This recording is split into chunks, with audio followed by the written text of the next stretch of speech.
I was ready for the worst, and of course the worst never happens, but that's a good way to live. What is the song of the cable that you talk about? Oh, that's a beautiful expression. Did you steal that from one of my books? Yes, I did. Yes, before a concert, before a walk, in the same way the guitarist accord his guitar, tune it, or his violin. I arrange my wire. I have all those guidelines that I call cavalettis, and I go from one to the other, and I tune my guitar before the concert. And therefore, when I walk on the wire, the song, which is not heard, but a poet will hear it, or a 5-year-old kid who is sensitive will see it, there is an accordance, there is a music that is not an imposed song from the wire walker, certainly not an imposed song from the cable, but everything is perfect. Then there is a song of communion. That's a beautiful description of it. I said before that you couldn't do this alone. You had a group of people helping you, including an Australian, a man called Mark Lewis. Here's some of the archival footage. When I finished university, I flew to Paris, and I caught up with Philippe. And he showed me this sort of extraordinary sort of diagram and this photograph of this building that was being constructed in New York. This is a big one now. In the world, big one. You know, I looked at this huge tower, or towers, and Philippe was just so enthusiastic about doing this. So I became, I guess, one of the first members of the team. We have Mark via satellite from Darwin, where he's making film at the moment. Hello, Mark Lewis. Welcome. How were you first attracted to Philippe? Look, Philippe's such an entertaining and amusing and a great companion and a fun person to be with. And as I said in the film, I flew to Paris and I met up with Philippe, and he said, let's do this trick. Let's put a wire in the World Trade Center. And it just sounded like a very good idea at the time, if you know what I mean. You had met him before, though. You were involved in his Harbour Bridge walk as well.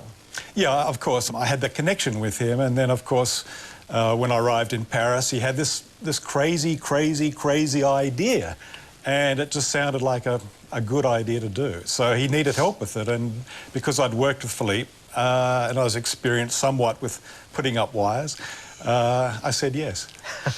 Well, Philippe you described this coup, this getting into the World Trade Center, where you had to get almost a ton of equipment up 2 towers which are heavily policed. You were not supposed to be there. You describe it as a true crime story. Philippe, can you give us some idea of what sort of subterfuge and surveillance and techniques you have to employ to do this? Okay, when you want to do a bank robbery, I advise you to do your homework. So you have to study the bank. You have to get blueprints, but they're not going to give them to you. So you have to sneak in the system and do something that is not right, steal them.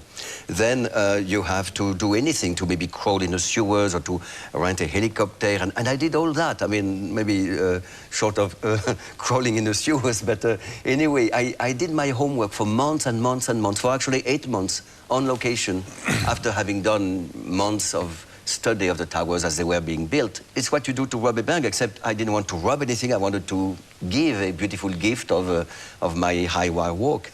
Mark, what are your memories of this time, preparing this extraordinary coup? I think the first time Philippe took me to the top of the building was just the immense power of the 2 towers. And I remember, and the top of the building was finished to the height it was, but there were no fences, no barriers. And I remember Philippe and I just sitting there with our legs over the edge of the concrete sort of end of the building, just sitting there sort of watching and feeling the wind and what have you. But several minutes later, out of the blue, these guards came to arrest us. And the first thing they said to Philippe and myself was, "Where is your ID? Where is your ID?"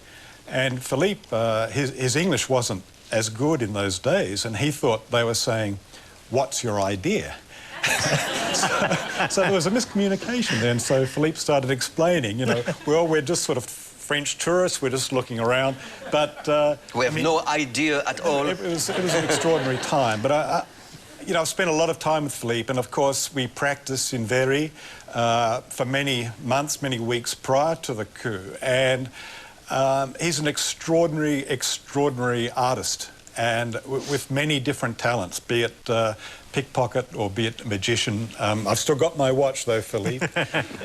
Or be it the high wire. And I really respected the craft and his professionalism. In the end, you pulled out before the coup. Why was that? We went one night to try the coup, to put a wire up, and I think at 2 or 3 o'clock in the morning we decided it was just too difficult, and we abandoned the coup that night. I'd been away from my girlfriend and from where I was for so long with Philippe, and just really decided that it was time for me to return home or back to France. We were a little bit scared too, that not because of Philippe's ability, but just because this building was so high and the wind could come in at any particular point in time, and so I was a little bit concerned for Philippe, even though I had such great faith in his talent. No, you just choose to be with your girlfriend instead of with me, that's all. You were a lot of fun, Philippe, but not that much fun. Mark, we should let you go because you're directing a film and we appreciate your time. Just quickly, though, when Philippe did complete the coup, where were you and what was your reaction? I think everybody who had been involved in it got very, very emotional. I mean, it was an extraordinary moment. One, for Philippe and our feelings and thoughts for Philippe that he'd accomplished this extraordinary dream, this impossible dream.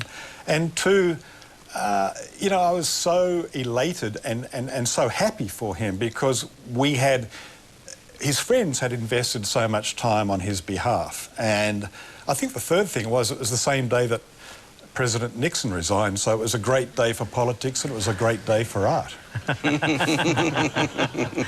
Mark, thank you very much. Thank you, Mark. Philippe, let us talk about the coup itself. The night where you decided it was go, having smuggled a ton of equipment up these 2 towers, teams in either tower, was there a moment where you thought it might all come unstuck? Yes, almost every second. Because the minute I entered with my crew in my tower, disguised as workers, I completely changed the plan, which was not a giant plan anyway, but I did go for a much higher floor than was planned. Therefore, the other crew needed to know the accomplices who are going to wait for me will never see me. So already there was a lot of chaos there. And then as I sneak with all the equipment with my friend to the upper floor, and I hid there for hours and hours, for 5 or 6 hours, waiting for the darkness to come. Every second we could have been discovered. We've got some stills here. I want to show a couple of stills. This is, first of all, you sitting there with the wire rigged. And this is after the first crossing, when I'm not deciding yet, should I do another one, should I continue to perform? Okay, I love that picture. Can we actually put up the still which is looking down? What you would have seen when you got onto the wire, because I want to ask you a question about what is the difference between the moment... Several people just passed out in the audience. What is the difference between the moment before you step on the wire and the moment after? Well, it's a point of no return, as will be every step after that. But it's a decision to go from terrestrial to aerial, from human to half man, half bird, maybe. It's a very beautiful moment where suddenly everything is calm and beautiful and peaceful and simple. It's me and the wire. When you were up there, what were you aware of? I did a few discoveries that are... one discovery is very important for mankind. I discover, but nobody's going to believe me, that the Earth is round. because the horizon was not a straight line. It was slightly curved, and seen from a quarter of a mile, you know, it was beautiful. I also discovered that a certain Einstein was right when he talked about dimension, many dimension, and stretching of time, because I saw, I even looked down at some point, and I saw the traffic of New York that is very fast and busy in the morning was slow motion. Not because they were going slowly to look at me, no, but because of the distance. The time was not the same. Of all the amazing things in this act, the thing that most astonishes me is when you lie down on the wire and you lie flat and then you stand up again. That strikes me as breaking several laws of gravity. You know, I never thought of the high wire as a technical world, although, yes, I am practicing still today 3 hours a day on a wire. But I always thought of The Wire as theatre and as something really very special and inspiring, where the physical act should not have the most importance. And when you say that laying down on the wire and standing up, all that is physically demanding and physically difficult, I am not interested in that.